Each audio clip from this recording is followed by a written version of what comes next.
Imagine a doctor जिसे आप सबसे ज़्यादा ट्रस्ट करते हो, जिसे हर एक इंसान बहुत ज़्यादा ट्रस्ट करता है। वो सबसे बहुत अच्छे से बात करता है एंड वो पूरी सोसाइटी में उनकी काफ़ी अच्छी इमेज मेंटेन करता है। बट लेटर आपको पता चलता है जिन डॉक्टर के पास आप अपने चेकअप के लिए जाते हो वो एक सीरियल किलर है और उसने मोर देन 260 लोगों को मार दिया है। क्या आप तब भी अपना ट्रस्ट हर चीज़ से सेम रखोगे?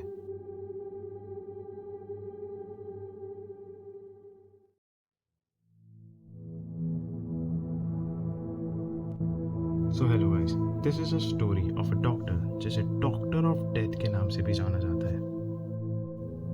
Before we start this video, I want to make a quick request to you guys. If you love watching dark, disturbing horror cases, you should subscribe to this channel. And please hit the like button if you enjoyed this video. So this case is about a doctor जिनका नाम है Harold Shipman, जिनका जन्म 14 जनवरी 1946 में Nottingham England में हुआ। उनके father का नाम फ्रेडरिक शिपमैन था और उनकी मदर का नाम वेरा था। उन दोनों के 3 बेटे थे, जिसमें से हेरोल्ड सेकंड नंबर का लड़का था। हेरोल्ड शिपमैन अपनी मदर से बहुत ज़्यादा क्लोज था। उनके तीनों बेटों में से उनकी माँ सबसे ज़्यादा प्यार हेरोल्ड शिपमैन को ही करती थी। लेकिन लेटर जब हेरोल्ड 16 का हुआ, ही गेट टू नो कि उनकी मम्मी लंग कैंसर से सफ़र कर रही है, जिसे हेरोल्ड को बहुत ज़्यादा दुख होता है क्योंकि उसकी मदर उसके लिए सबसे प्यारी थी। वो अपने पापा या किसी भी भाई से ज़्यादा कनेक्टेड, सबसे ज़्यादा कनेक्टेड अपनी मम्मी से ही था। जब भी उसकी मम्मी डॉक्टर के पास जाती थी, हेरोल्ड हमेशा अपनी मम्मी के साथ जाता था क्योंकि उसे बहुत एक्साइटमेंट फील होती थी डॉक्टर को देखने में कि कैसे डॉक्टर उसकी मम्मी को ट्रीट करते हैं, वो क्या इंजेक्शन उनको लगाते हैं, वो क्या दवाइयाँ उसको देते हैं। तो ये सारी चीज़ें देखने में हेरोल्ड को बहुत ज़्यादा एक्साइटमेंट होती थी। वो देखता था डॉक्टर को उसकी मम्मी को मॉर्फाइन इंजेक्शन लगाते हुए। जैसे ही मॉर्फाइन इंजेक्शन उसकी मम्मी को लगाते थे, उसकी मम्मी का दर्द बहुत हद तक गायब हो जाता था, जो चीज़ हेरोल्ड को बहुत ज़्यादा शॉकिंग लगती थी। But the sad news was, जब हेरोल्ड 17 का हुआ, उसकी मम्मी उसे छोड़कर चली गई थी। His mother died due to lung cancer. After the death of his mother, he started studying to become a doctor, and he done medicine.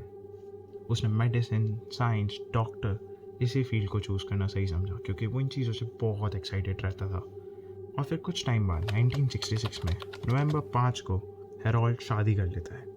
उसकी वाइफ का नाम प्रिमरॉज मे ऑक्सटोबाई होता है। उससे उसके 4 बच्चे होते हैं। और कुछ टाइम बाद शिपमैन को वर्क भी मिल जाता है। He worked as an GP, general practitioner at the Abraham Ormerod Medical Centre and Todmorden. ऐसे ही कुछ टाइम तक काम करने के बाद हेरोल्ड को एक चीज़ की एडिक्शन लग जाती है। वो एक ड्रग से एडिक्ट हो जाता है जिसका नाम है पेथाडीन। लेकिन वो इस ड्रग को करते हुए एक बार पकड़ा भी गया था, जिसकी वजह से उसको फाइन भी देना पड़ा था। उसे उसकी पुरानी जॉब से निकाल दिया गया था। बट 1977 में शिपमैन को फिर से काम मिलता है as GP in the town of Hyde in Greater Manchester. वहाँ शिपमैन ने काफ़ी अच्छी इमेज बना ली थी। वो बहुत ज़्यादा रिस्पेक्टेड और ट्रस्टवर्दी इंसान बन गया था। वहाँ वो लोगों से बहुत अच्छे रिलेशन निभा के रखता था। वो सबसे बहुत पोलाइटली और बहुत अच्छे से बात करता था और लोगों को उस पर बहुत ज़्यादा ट्रस्ट हो चुका था। Shipman continued working as a GP in Hyde throughout the 1980s and established his own surgery at 21 Market Street in 1993. फिर वहाँ बहुत सारे सालों तक उसने बहुत अच्छे से काम किया। उसने बहुत अच्छी खुद की इमेज बना ली थी। लोग उस पर बहुत ज़्यादा ट्रस्ट करते थे। लोग उसे अपने घर पे बुलाते थे। लोग उसके पास चेकअप के लिए जाते थे और इससे उसका सारा सीन सेट हो चुका था। ऑन मार्च 6, 1995 में एक लेडी जिसका नाम है मैरी वेस्ट, जिनकी एज 81 थी, वो अपनी एक फ्रेंड के साथ हेरोल्ड शिपमैन के पास जाती है। क्लिनिक में हेरोल्ड शिपमैन उसके फ्रेंड को दूसरे वाले रूम में बिठा देता है एंड हेरोल्ड मैरी वेस्ट को लेके अपनी क्लिनिक में आ जाता है। मैरी वेस्ट को चेक करने के दौरान वो मैरी वेस्ट को एक इंजेक्शन लगाता है, जो और कोई इंजेक्शन नहीं, डाइमॉर्फाइन होता है, जिससे थोड़ी ही देर बाद मैरी वेस्ट की डेथ हो जाती है। हेरोल्ड शिपमैन इतनी सी चीज़ नहीं सोचता कि जस्ट नेक्स्ट टू रूम ही मैरी वेस्ट का फ्रेंड भी होता है, बट उसे किसी चीज़ का डर नहीं था। उसने मैरी वेस्ट को डाइमॉर्फाइन लगा दिया था एंड थोड़ी ही देर बाद मैरी वेस्ट इस दुनिया को छोड़ के चल जाती है। हेरोल्ड शिपमैन मैरी वेस्ट के बेटे को हार्ट स्ट्रोक बताता है, जिस चीज़ के बाद ज़्यादा बोला वाला भी नहीं होता और लोग उस पर ट्रस्ट कर लेते हैं कि हो सकता है उसकी एज थी, उस वुमन की एज थी, उसकी एज के कारण मर गई। तो कोई भी हेरोल्ड शिपमैन पे उंगली नहीं रखता है और वो इस चीज़ से ईजिली बच जाता है। ऐसे ही हेरोल्ड शिपमैन बहुत सारे लोगों को मारता है। वो धीरे धीरे करके इतना ज़्यादा ओपन अप हो जाता है कि उसे किसी चीज़ का डर ही नहीं लगता, क्योंकि वो हर एक चीज़ बहुत ज़्यादा सिस्टमैटिकली करता था। He was a very clever man. वो बहुत ज़्यादा चालाक था। वो अपने हर एक पेशेंट की फैमिली को बहुत सारी बीमारी लिख के दे देता था।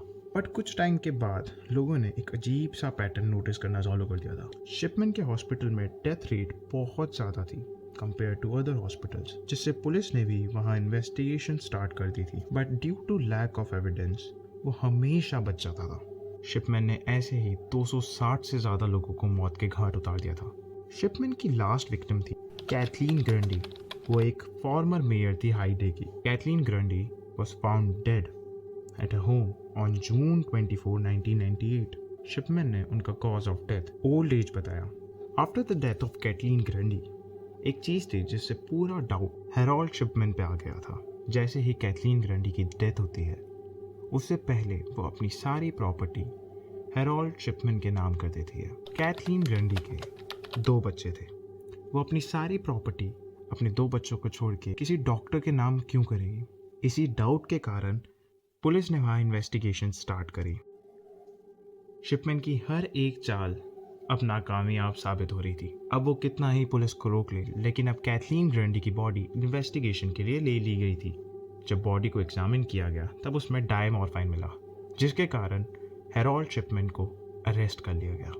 शिपमैन से जब पूछताछ की गई तब उसने क्लेम किया कि कैथलीन एक एडिक्ट थी एंड फॉर प्रूफ उसने अपने कंप्यूटर में जो कैथलीन की मेडिकल जर्नल बनाई थी वो शो की।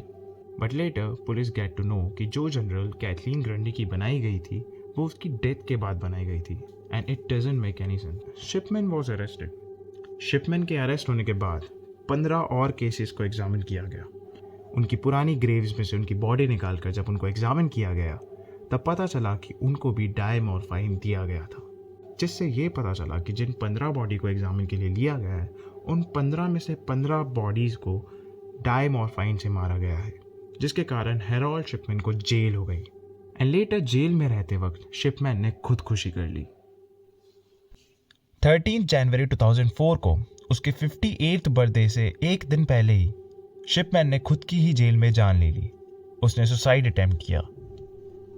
इन 2005 इसकी ऑफिशियल रिपोर्ट पता चली, जिसमें पता चला कि शिपमैन ने 260 से ज़्यादा लोगों को मार दिया।